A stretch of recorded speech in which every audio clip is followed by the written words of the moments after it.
Om Shanti. Today is the 28th of October 2022. Let us listen to the Sakar Murli this Friday morning from our beloved Bap Dada. Bap Dada, Madhuban. Essence. Sweet children, the Father, the innocent Lord, is the only one who fills your aprons with jewels of knowledge. He alone is the seed of the Kalp tree. He cannot be compared to anyone else. What does Baba say in essence today? Sweet children, the Father, the innocent Lord, is the only one who fills your aprons with jewels of knowledge. He alone is the seed of the Kalp tree. He cannot be compared to anyone else. Today's question is, how and why do many children try to deceive the Father? Baba asks, how and why do many children try to deceive the Father? In answer, Baba says, because of not recognizing the Father accurately, they make mistakes and then hide them. They don't tell Baba the truth. They secretly sit in the gathering. They don't realize that Dharmaraj Baba knows everything. To tell the true Baba the truth is also a way to reduce punishment. Today's song is No One is Unique Like the Innocent Lord. Om Shanti. You children have understood that Shiva is always called the Innocent Lord. Shiva, the Innocent Treasurer. Shankar cannot be called the Innocent Lord, nor can anyone else be called the Ocean of Knowledge. The Father says, I alone come and give you children knowledge of the beginning, the middle and the end. So there is only the one who is the ocean of knowledge. It is neither Shankar nor Avyakt Brahma. Avyakt Brahma resides in the subtle region. Many are confused about why Dada is called God Brahma. However, even Avyakt Brahma cannot be called God. The Father now explains, I alone am your Parlokik Father. Parlokik meaning the world beyond is neither heaven nor hell. Parlok, where souls resides, is the land that is completely beyond everything. Parlok is the land that is completely beyond everything. Why that one is called the Supremely Beloved, Parlokik Supreme Soul is because he resides in Parlok. When people on the path of devotion pray to God, they definitely raise their eyes. The Father explains, I am the seed of the whole Kalp tree. No one apart from Shiva can be called the Creator. He alone is the Creator and all the rest are His creation. It is the Creator who gives the inheritance to His creation. Everyone says that God or Khuda created them. So, everyone would call that God the Father. They would not call Gandhi the Father. The unlimited Father, the Creator, is only the one. He himself explains, I am your Parlokik Supreme Father. All souls are the same. They are neither smaller nor larger. There are the sun of knowledge, the moon of knowledge, and the stars of knowledge. There is a difference between the sizes of the physical sun and moon, but the size of all souls is the same. Baba says, I am no bigger in size, but because I reside in the Supreme Abode, I am called the Supreme Soul. The Supreme Soul has all the knowledge. He says, just as I am bodiless, in the same way, you souls are also bodiless and reside in the Supreme Abode for a short while. However, what does Baba say? However, you stay on the stage for a longer time. Just as you souls are like stars, I too am the same. If I were any bigger, I wouldn't fit in this body. Just as all souls come here to play their parts, I too come in the same way. Baba's part begins when the path of devotion begins. He doesn't have a part in the golden or silver age. He himself has now come to give us our full inheritance. He raises up a few steps even higher than himself. He makes us into the masters of both Brahmand and the world. It is the duty of every father to make his children worthy. Parents serve their children so much. When parents have 7 children and some become doctors, engineers, lawyers, etc., the parents cannot contain their happiness. People would praise the father for how he had his children educated and made them worthy. However, not all can be the same. Some become one thing and others become something else. Baba says, I make you so worthy. Look what that Baba is like. He doesn't have a physical name or form. He enters the body of someone else and teaches us. This study place exists identically as it did in the previous cycle. Therefore, the God of the Gita definitely created the Gita Pathshala, where he fed everyone the grass of knowledge, the nectar of knowledge. Some speak of the cowshed of Krishna, others speak of the cowshed of Brahma. However, it is just because Shiv Baba doesn't have a body that they have mixed him up with Brahma. There is no need for Krishna to graze cows. Krishna is not called the purifier. Gandhiji would take up the Gita or chant the names of Sita Ram because he believed that God was in Rama, Krishna, and in the fish and the alligator, etc. Previously, we used to think in the same way. The locks of our intellects too were closed. The Father has now come and awakened us. He removes everyone from the graveyard and takes everyone back, like mosquitoes. They then gradually come down at their own time. The Father explains, remember me alone. Even students remember their father and teacher. The Father is teaching you. He is also your Guru. There is the force of all three. In spite of that, you forget such a father. There are some children who call themselves full caste, but who don't remember the Father for even 5 minutes. This is why it is said, O Maya, I open the locks on the children and you then lock them again. If you indulge in vice even slightly, it locks on your intellects and they become locked. What is Baba saying? If you indulge in vice even slightly, the locks on your intellects become locked. Nevertheless, telling the truth does reduce your punishment.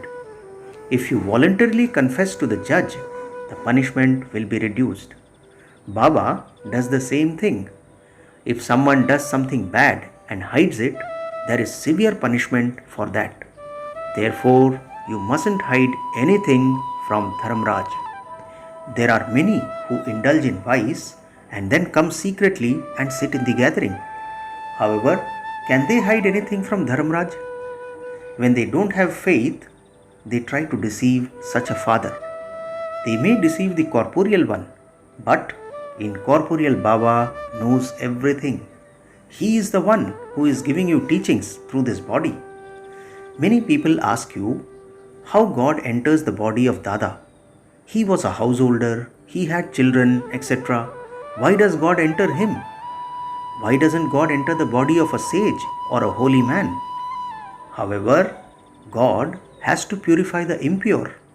He is making worshippers worthy of worship. This is like doing a somersault. Brahmins become deities, then warriors, merchants and Shudras, etc. These clans are in Bharat. These clans don't exist anywhere else. I have now spoken for 15 minutes. You can also explain in the same way. Baba tells you everything directly. You would say that Shiv Baba explains in this way. Also explain to them that Shiva is distinct from Shankar.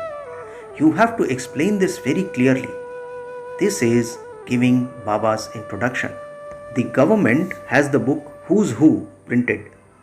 Baba is saying the government has the book Who's Who printed. Similarly, who is who in the preordained drama? We would say that the highest on high is Shiv Baba. Then Brahma, Vishnu and Shankar. then Lakshmi and Narayan, then Rama and Sita, and then the founders of religions. The world continues to become old in this way.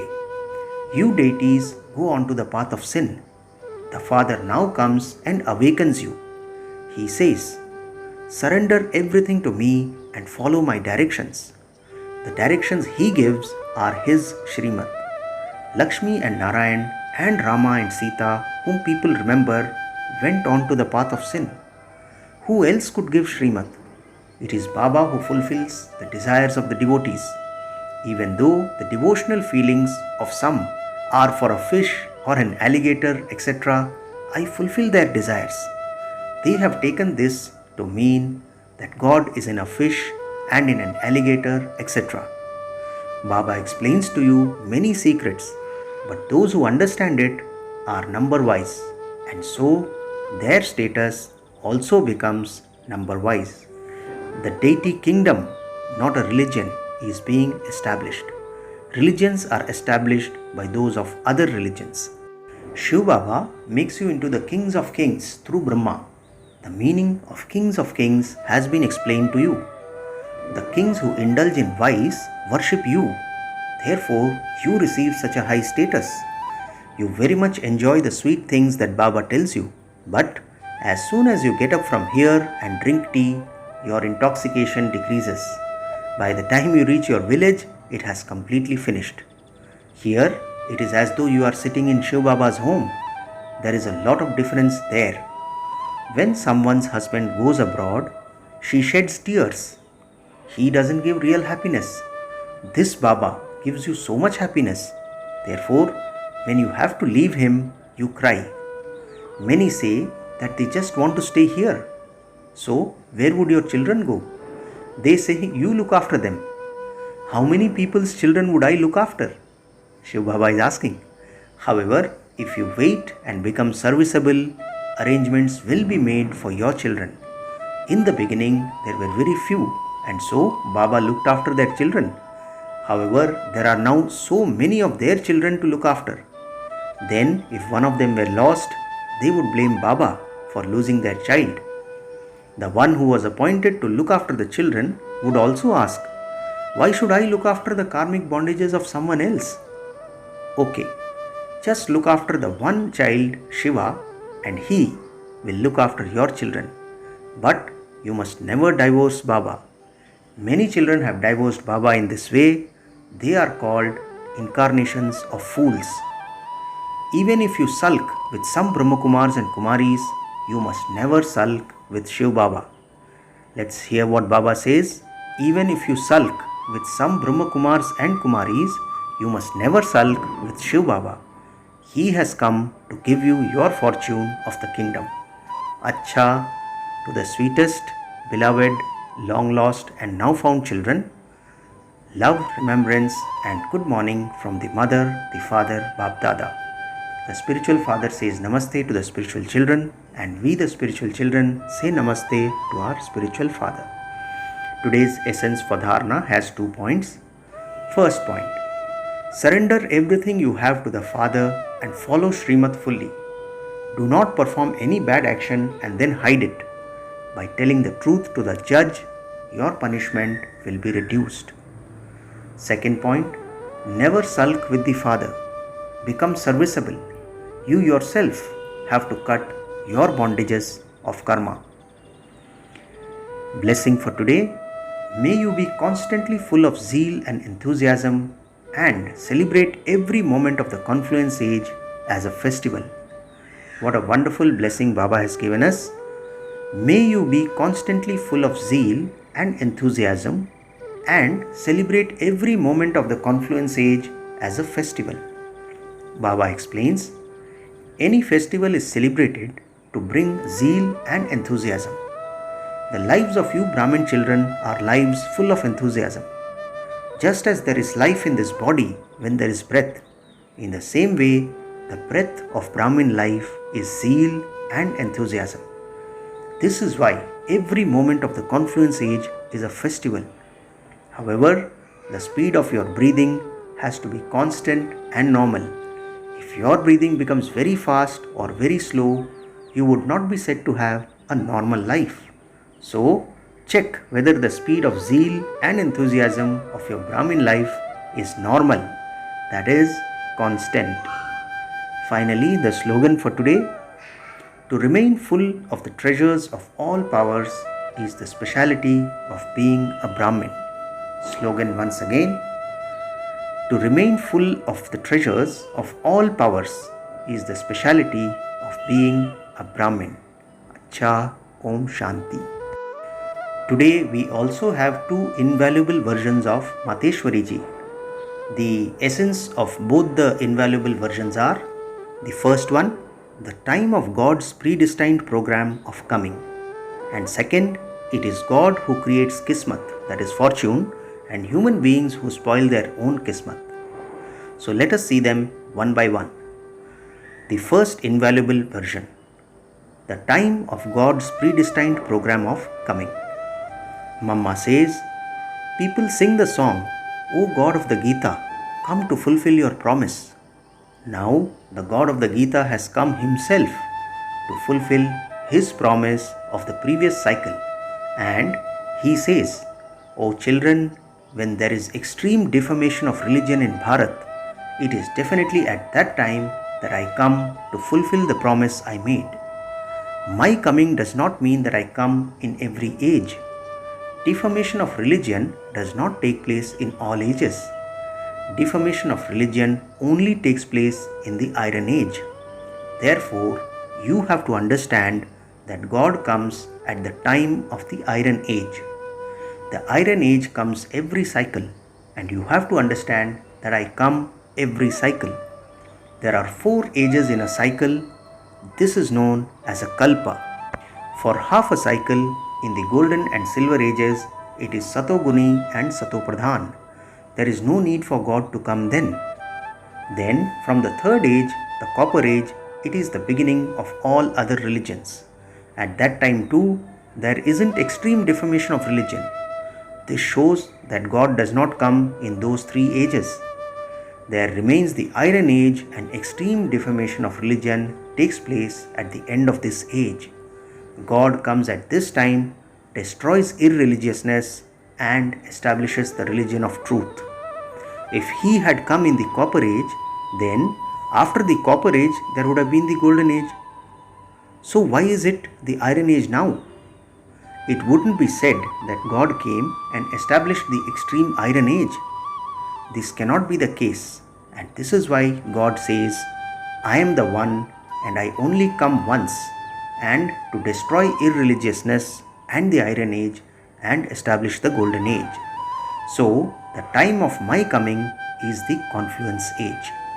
The second invaluable version, it is God who creates Kismat, that is fortune, and human beings who spoil their own fortune. Mamma says, we know who it is that creates the fortune of human souls and who spoils their fortune. We would not say that it is God himself who creates fortune and who also spoils our fortune. It is definitely God who creates our fortune and human beings themselves who spoil their fortune. How can this fortune be created, and how did we all fall down? All of this is explained. When people know themselves and become pure, they then once again have the fortune created that they had spoiled. When we speak of the fortune that is spoiled, it shows that our fortune was created at some point and that it has now become spoiled. So, God himself comes and makes our fortune that had been spoiled. Some say that God himself is incorporeal, and they can ask, how can he create our fortune?